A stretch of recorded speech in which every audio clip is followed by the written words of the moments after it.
দর্শক, রাতভর টানা ভারী বর্ষণে কিন্তু কুমিল্লার নগরের বিভিন্ন সড়কেই তলিয়ে গিয়েছে পানির নিচে। আমি এই মুহূর্তে দাঁড়িয়ে আছি কুমিল্লার যে জেনারেল হসপিটাল রয়েছে, যেটিকে সদর হসপিটাল বলা হয়, সেই সদর হসপিটালের সামনে। আপনারা দেখতে পাচ্ছেন আমার পিছনে কিন্তু প্রায় হাঁটু সমান পানির নিচে তলিয়ে গিয়েছে। এতে সকাল থেকেই কিন্তু রোগী সহ তাদের স্বজনরা ভোগান্তি পোহাতে হচ্ছে।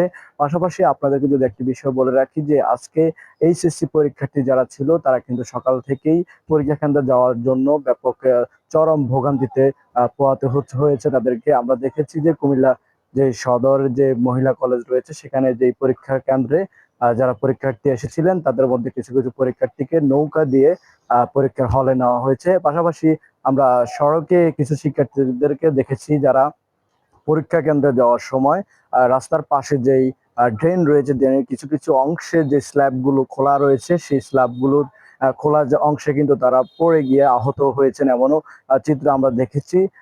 এবং এই মুহূর্তে আমি যে জায়গাটিতে আছি, এটি কিন্তু নগরের যে সদর হসপিটাল রয়েছে, সেখানে কিন্তু ব্যাপক দুর্ভোগ পোহাচ্ছেন যারা রোগী রয়েছেন। সকাল থেকে কিন্তু ডাক্তার কিন্তু এখনো পর্যন্ত আসেননি। যারা রোগীর ভিতরে রয়েছেন এরা কিন্তু খুবই ক্ষতির সম্মুখীন হয়েছেন।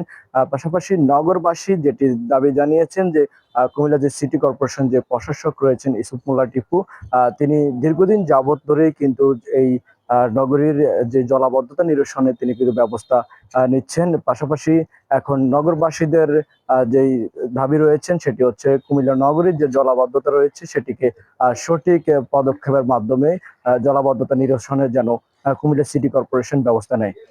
দর্শক, এই ছিল কুমিল্লা থেকে জলাবদ্ধতার সর্বশেষ। সাখাওয়াত হোসেন, কুমিল্লা।